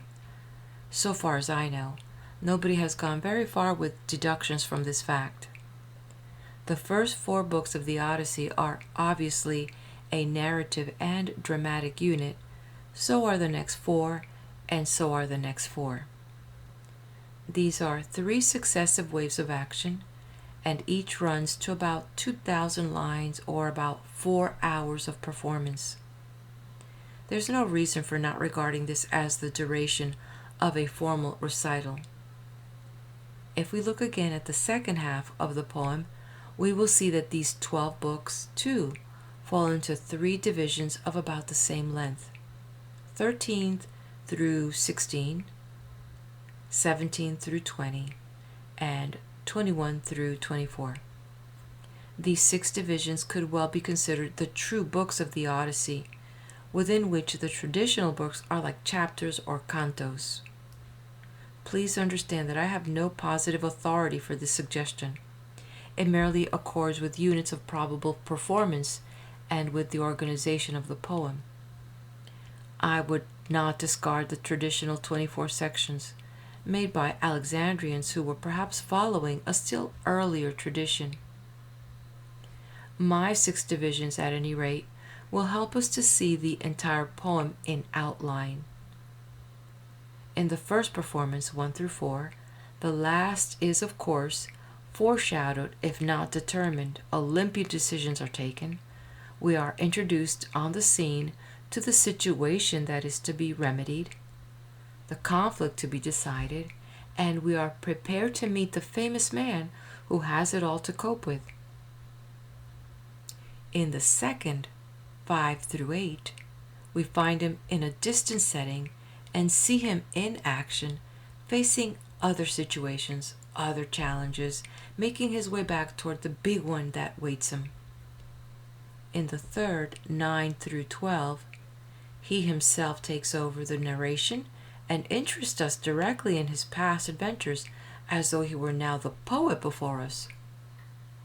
In the fourth, or slow movement as I call it, 13 through 16, we see him at last near to his home and battleground, gathering information, testing a likely helper, and reunited with his son. In the fifth, 17 through 20, he enters the scene itself, comes to grip with his situation, suffers it, and sizes up the persons involved in it at close hand. In the sixth, 21 through 24, he fights and wins, remedies and recomposes everything. That is an outline in the most general terms. If I tried to follow and comment on the narrative in detail, I would never finish. But there are a few matters. One is this: the universe of the Odyssey is subject to moral law, and in the first few lines, briefly or amply in the first few hundred, we are informed of this law, of how it may be violated, and how badly sooner or later the offenders come off. The poet was not Plato, Augustine, or Immanuel Kant, and we need not bother to pick flaws in his thinking. He tells us that Odysseus' crew perished for their atastelicin, and then Zeus remarked that Aegisthos in particular and mortals in general have aggravated their lot by the same misdemeanor. What is this misdemeanor? Presumptions, impious and reckless, a folly of greed. It is more than taking what belongs to a vague someone else, for you are permitted some raids and wars of conquest. It is claiming and taking more than your share in your own commonwealth, without a decent respect for the views of heaven or the opinions of mankind. Wife stealing and murder, usurpation and insolence, these are the crimes against private and public order that the Olympians meditate as the poem opens. Specific objects of meditation are two Asian kingdoms left masterless by the war. Mycenae succumbed, now Ithaca is threatened. The two casts of characters are paralleled, as they will be often again, openly or by implication, throughout the poem. Aegisthus and the suitors, Clytemnestra and Penelope, Agamemnon and Odysseus, Orestes and Telemachus. The present action will stand out more sharply by contrast with the dark action of Mecania years before. A very learned and close student of literature, Erich Arbach was led by the argument he was making at the time to assert that the Homeric style knows only a foreground, only a uniformly illuminated, uniformly objective present. It would be better to remove the word only and to add that the Homeric style knows a constant background of retrospect and allusion to the past.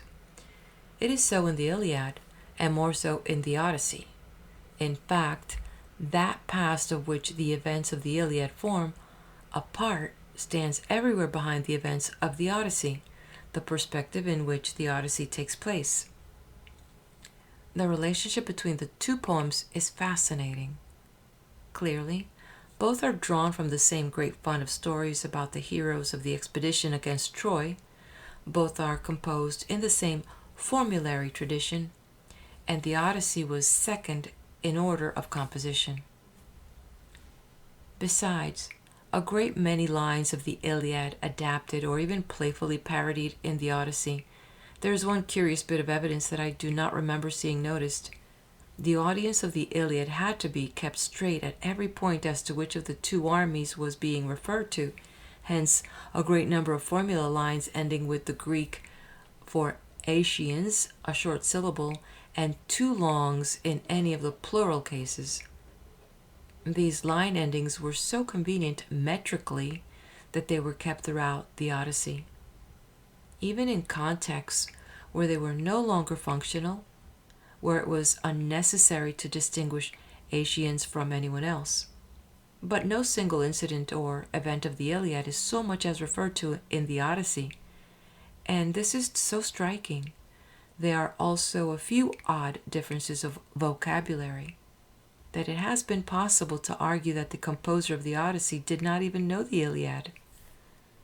We will be sensible to conclude that he not only knew but leaned on it familiarly, that he, like Odysseus, did not hold with twice-told tales, and that he wanted to complete and complement the Iliad by working into his background events that took place after the funeral of Hector, the close of that poem. Of these events, the fate of Agamemnon, as I have said, is from first to last the pattern of tragedy against which the Odyssey is played to a happy ending. In the successive appearances of the Mechania theme, something is added each time. Here is incremental repetition for you until the climax in Book 11 when Agamemnon himself tells the story. There is also a coda in Book 24. But of course, Messenia is only a part of the background richly given in the first 4 books and kept in view later. A background not only of depth and time, but of the wide world beyond Ithaca.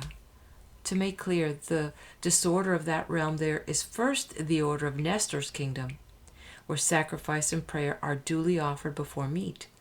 The suitors in books 1 and 2 neither sacrifice nor pray. And then the splendor of Menelaus' court. In the discourse of the 2 great gentlemen, there are echoes of battles long ago, and there are also images of other seas and lands far to the east and south.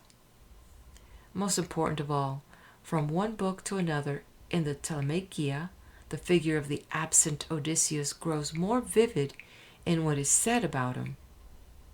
We are being prepared for an entrance. We are even prepared thematically in Menelaus' story of seafaring, of detention on an island, of the nymph Eudothea and the Ancient of the Sea, for the adventures of Odysseus. Section 5. The Odyssey is about a man who cared for his wife and wanted to rejoin her. In the resonance of this affection, and by way of setting it off, the poem touches on a vast diversity of relationships between men and women. Love maternal and filial, love connubial and adulterous, seduction and concubinage, infatuation superhuman and human, chance encounters lyric and prosaic.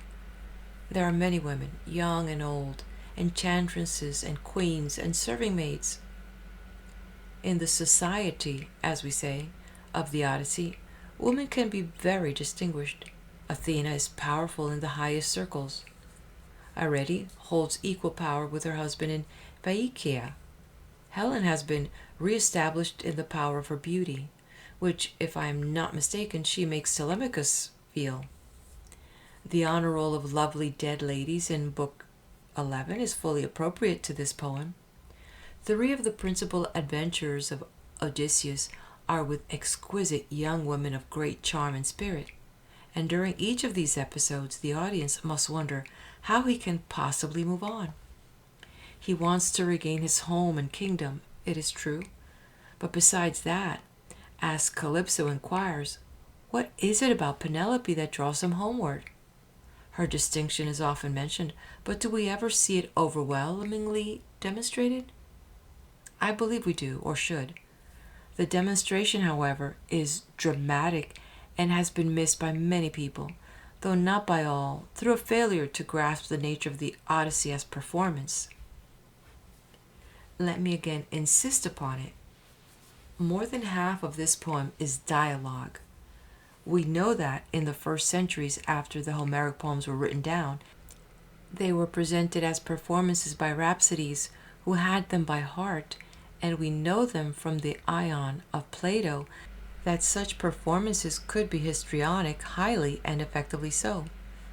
There must have existed among these professionals a tradition of interpretation, nuance, gesture, and business in general that may easily have descended from the Iodoi, the inventors, from Homer himself. Into later and literary ages, none of this survived.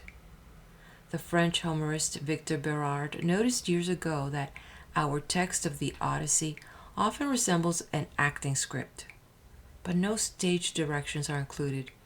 And if we ask how to play any particular scene, we find that there has been no Harley Granville Barker of Homeric studies.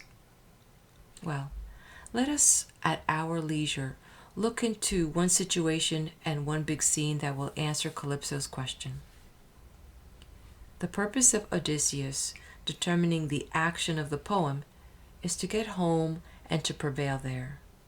Once he lands on Ithaca, his problem is a tactical one. How, with his son and 2 field hands, to take on more than 100 able-bodied young men and kill them all. By the end of the book, 16, he has thought his problem through to a certain point. Telemachus is to precede him to the manor. He is able to follow as a beggar, and at a signal from him, the young man is to remove all shields, helmets, and throwing spears from those racks in the banquet hall where, as we remember, they were located in Book 1.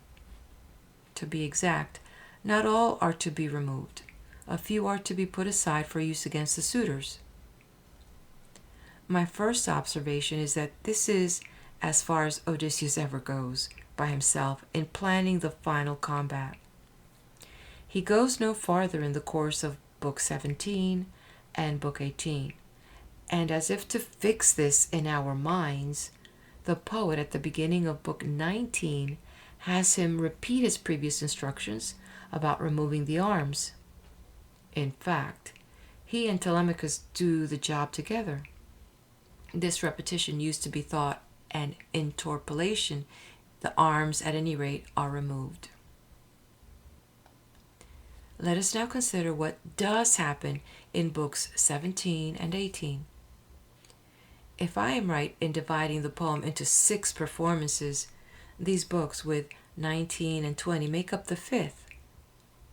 Early in 17, Telemachus leaves the swineherd's hut, goes home to the manor hall, and passes on to his mother the news given him by Menelaus at Sparta, that Odysseus is not dead but alive. The words are barely out of his mouth before his supercargo, the diviner, swears to Penelope that her husband is not only alive, but on the island at that very moment. Since the first piece of news is certainly authentic, the second, though it may seem fantastic, must at least quicken her interest in any stranger who appears. The only stranger about to appear is Odysseus in his rags. We may or may not recall Helen's boast of having recognized him through a similar disguise in a similar situation at Troy.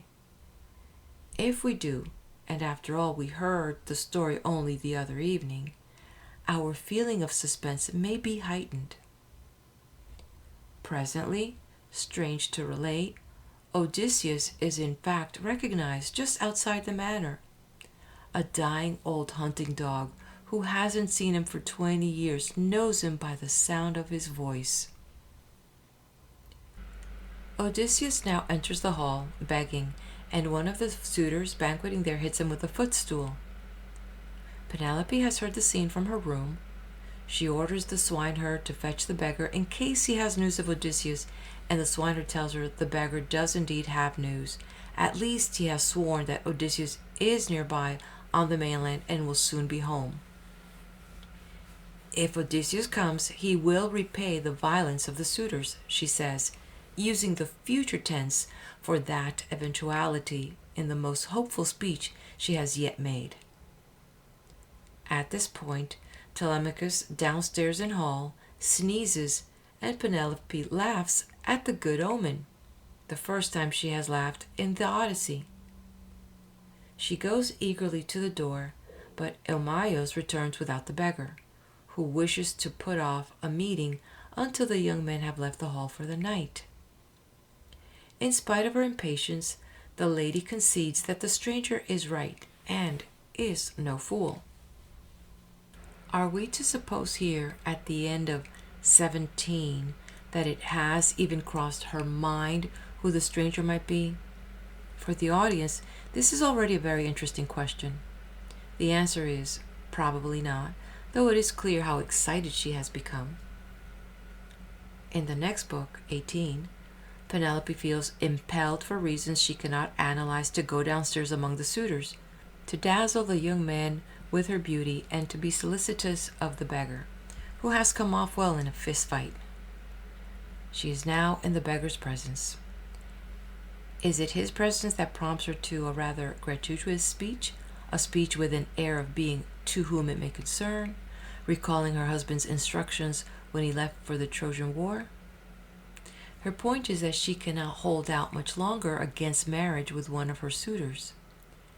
She induces the young men to give her some gifts, to the amusement of Odysseus, and then withdraws until the evening is over and the suitors have left the place. We come to Book 19. It is after dark. From the empty banquet hall, Odysseus and his son remove the arms and put them back in a storeroom. Before they do this, however, Telemachus has the old servant Euryclea temporarily lock all the maids in the women's quarters. Why?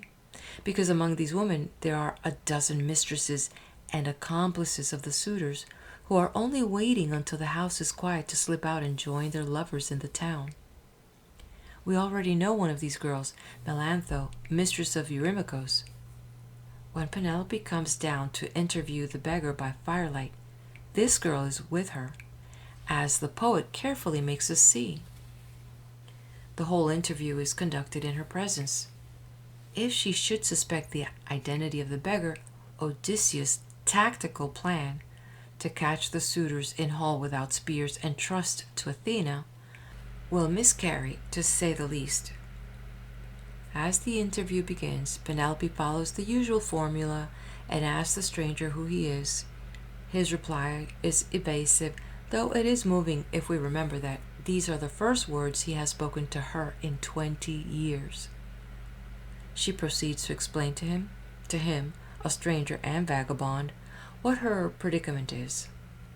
She tells him of the famous feat of weaving and unweaving by which she had kept her suitors waiting for more than 3 years. It is as if she were justifying herself aloud for being, as she tells him she is now, at the end of her resources. Justifying herself to her husband? That is the fact, but it may still be something of which we are meant to be aware while she is not. In return for her confidence, Odysseus confides that he is a grandson of King Minos of Crete, and that he once entertained Odysseus at Knossos. The lady weeps. She dries her eyes and asks him to prove it by recalling how Odysseus looked. He does so very accurately, describing a Brutian tunic that Penelope had given him. He adds, with a typical Odyssean touch, that the Cretan woman had found him a fine sight in his tunic.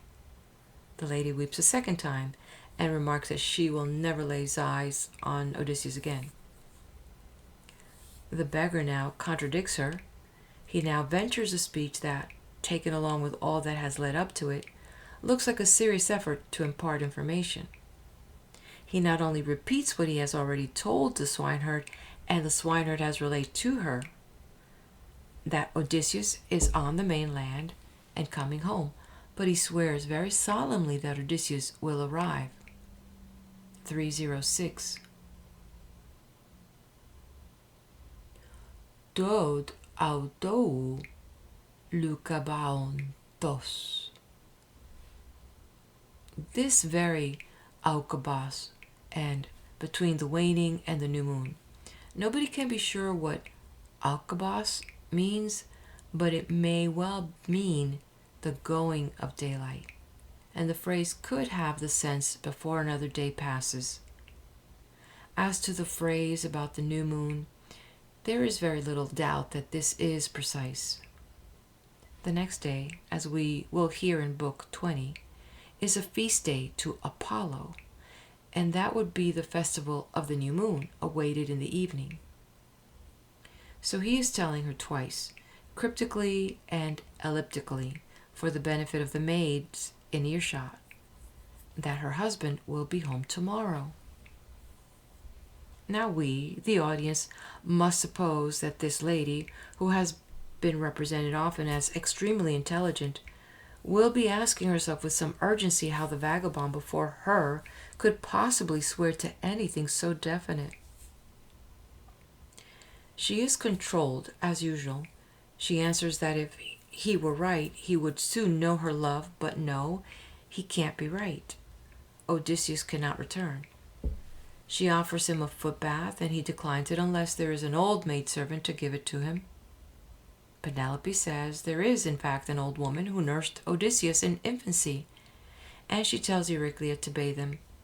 Here is an actor's line, 358. Niun su anaktos. Quote, bathe your masters, end quote. The line begins and a shiver runs through the audience. The next word, however, is not podas, feet, but omilika, quote, kuval, end quote, or contemporary. I think that Sophocles, for one, noted this feat of brickmanship in a single line. Now we have the well-known episode of the footbath during which Euryclea recognizes Odysseus by his scar, but he throttles her and keeps her quiet. This has been generally held to be the only recognition that takes place in Book 19. At the climax, when the old woman glances toward Penelope as if to reveal Odysseus, the poet tells us that Athena has turned the lady's mind elsewhere so that she doesn't notice. Penelope, in other words, is lost in thought, and we are aware of all that she has to think about. I find the outcome of her thinking very impressive. When Penelope speaks again, she tells the beggar that she has a dream for him to interpret, the dream of her pet geese killed by an eagle who professed to be Odysseus. In this, there is a remarkable little confession that she had grown fond, in a way, of having the suitors about her, but there is more to it than that. When she says that on waking she saw the dream geese still there, what can she possibly mean except, it is a dream to think that you can kill them, there are so many, they will survive and you will not. This, at any rate, is what the beggar answers. He assures her that there is no other way to interpret the dream than as Odysseus in the dream has already done. The suitors will be killed. Assuming the presence of the unfaithful maid or maids, he takes a serious risk here in order to make it clear to her that he is ready for battle. She now remarks that dreams are not to be counted on, but that she has one more thing to tell him. Listen carefully. She has made up her mind that tomorrow will be the day of decision as to whom she will marry, and the decision will be reached through the test of the bow. In reply to this, the beggar says, in effect, that that will be excellent, and tomorrow will not be too soon. I agree with the late Philip Wally Harsh of Stanford that this is one of the most interesting recognition scenes ever devised. Part of my argument was anticipated by Professor Harsh in the American Journal of Philology, Volume 71, 1950. It is possible, though I think barely possible, to read the scene in the previously accepted way as involving no more communication between the man and woman than is compatible with their respective roles of lady and beggar, the roles they stick to, though so precariously. On this reading, all evidence of understanding between them is coincidence and irony. But that is simply not consistent with the situation as a whole. A situation built up for the audience in the course of this performance. During the day, before the evening, Penelope has been told first that her husband is alive, second, that he is on the island, and third, that he is coming soon. She has been waiting for 10 years, with no such authentic news and no such startling expectations, and had made the suitors wait for nearly 4. Are we, the audience, to believe that she wouldn't wait a few days longer to see if her husband turns up? Is it conceivable that, instead of waiting, the woman so distinguished for tenacity would this very evening give up the waiting game and seriously propose to marry the next day? How could she come to this abrupt decision in the course of her evening scene with Odysseus unless she realized that the stranger before her was indeed her husband? Why, in short, underrate the high and beautiful tension of the scene and the nerve, the magnificence of Penelope? Not Calypso, not Nausicaa, not Circe could have played this scene. Consider what she bestows on Odysseus.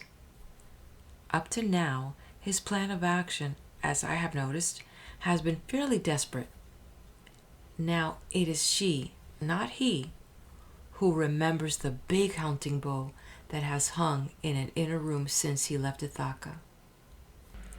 Archery against men who have no missiles is in fact the only practical way of beating the numerical odds. Penelope supplies the weapon for the suitor's downfall, and she does so for that purpose and no other.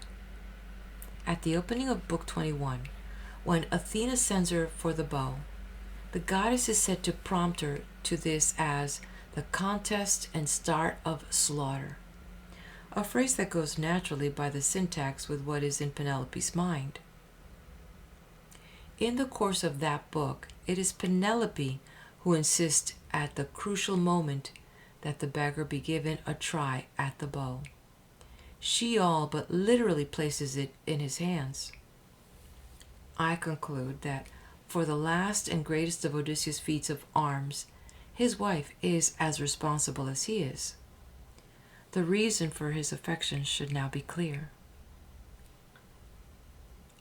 If in other books, especially in 23, there are details inconsistent with the interpretation I have given, we may regard these as instances of what Professor Lord has called the varying pulls of previous versions. But I'm not sure there are any real inconsistencies. There is a certain mystery, if you like, but so is there mystery in Daisy Miller. Harsh explained Penelope's affected incredulity and hesitation in 23 as due to emotional exhaustion. She had been terribly afraid that Odysseus couldn't do it, and to the need to collect herself before resuming a marriage interrupted for 20 years. 20 years is no trifle. If you left home to take part in the Second World War, imagine yourself lost to view afterward and only now returning. Or if your father went to the war, imagine it of him. One difference between Homer and many of his commentators is that Homer could imagine people in situations. Some commentators even call it an inconsistency that the shade of Amphimedon in Book 24 credits Odysseus with having thought up the archery contest, as though Amphimedon could have known any better or made any better assumption. As I noted earlier, Book 24 has often been regarded as a later addition to the poem. This is mainly because two early critics, Aristophanes and Aristarchus, are said to have called line 296 of 23 the goal or end of the Odyssey. This line, on which Odysseus and Penelope retire to bed, could have been the conclusion of an old-fashioned movie, but not of a poem like this. It is true that there are also some linguistic grounds, but they do not appear to be probative. Even if they were, I could only say that in substance Book 24 is fully Homeric, and that whoever composed it knew what he was doing. The many references to Laertes throughout the poem require Book 24. So do at least two previous allusions by Odysseus to the aftermath of the fight with the suitors. In this book, the comparison between Penelope and Clytemnestra, recurrent throughout the poem, is rounded off by Agamemnon himself. But there is another artistic reason for Book 24, and a great one. If Homer's incidental purpose in the Odyssey was to complete and complement the Iliad, 24 in effect completes both poems at once. The Aeacian antagonists of the Iliad, Agamemnon and Achilles, are here reconciled among the dead. And as the Iliad closed with Hector's funeral, the Odyssey does not come to a close until the funeral of Achilles has been described.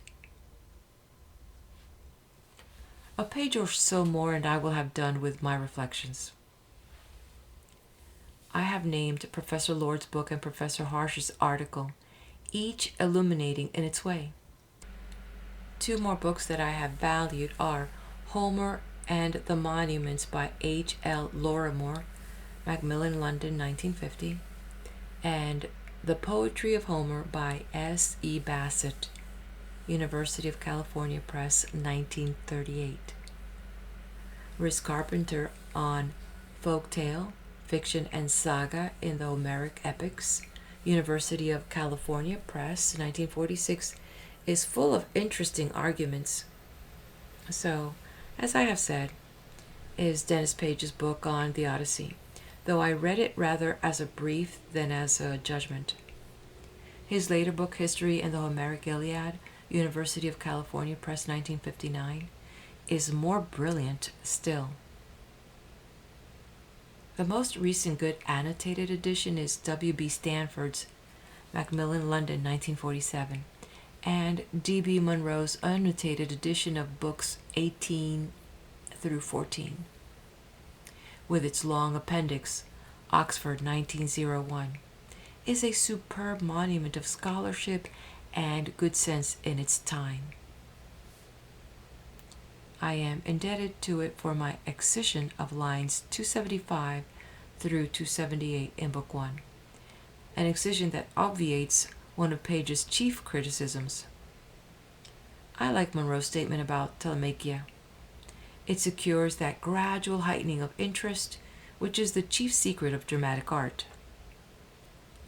I also owe to Munro and to J.D. Deniston's wonderful book, The Greek Particles, Oxford, 1954, confirmation of my sense that the colloquial entered in Homer's style in the Odyssey. A word about translation. The Odyssey, considered strictly as an aesthetic object, is to be appreciated only in Greek. It can no more be translated into English than rhododendron can be translated into dogwood. You must learn Greek if you want to experience Homer, and just as you must go to the Acropolis and look at it if you want to experience the Parthenon. There is a sense, however, in which the Greek poem was itself a translation. It was a translation into Homer's metered language, into his narrative and dramatic style, of an action invented and elaborated in the imagination. This action and the personages involved in it were what mattered most to poet and audience.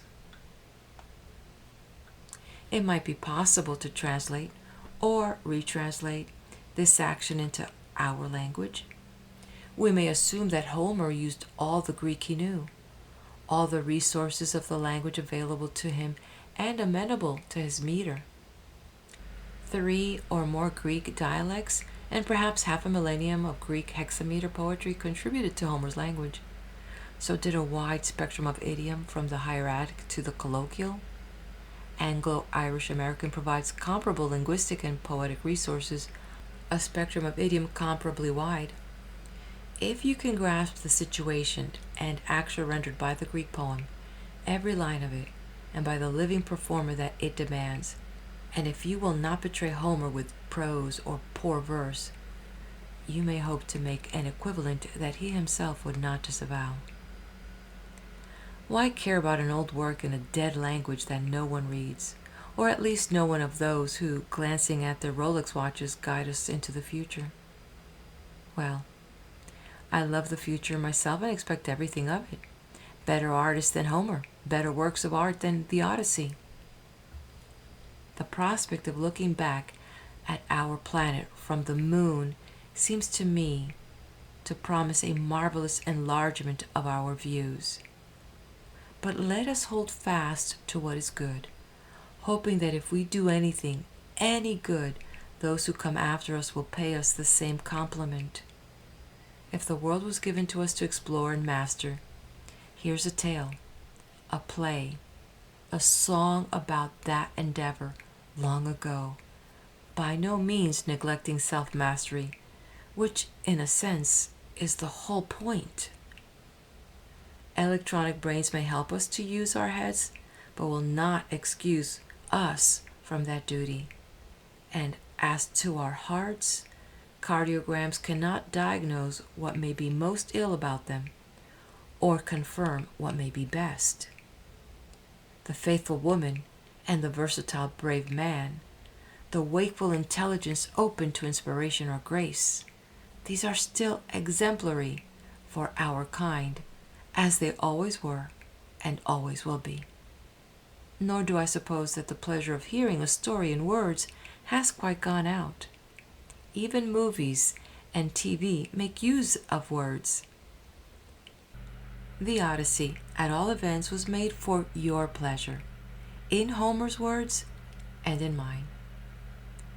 Robert Fitzgerald, Perugia, June 1962.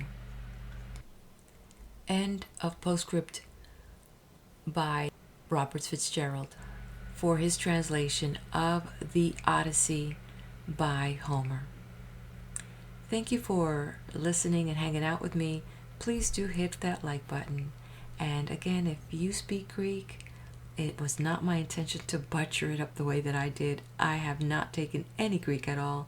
I've been using online resources to help me with the pronunciations. But thank you. And I'll catch you here on my channel at the next video, wherever that might be. Be blessed.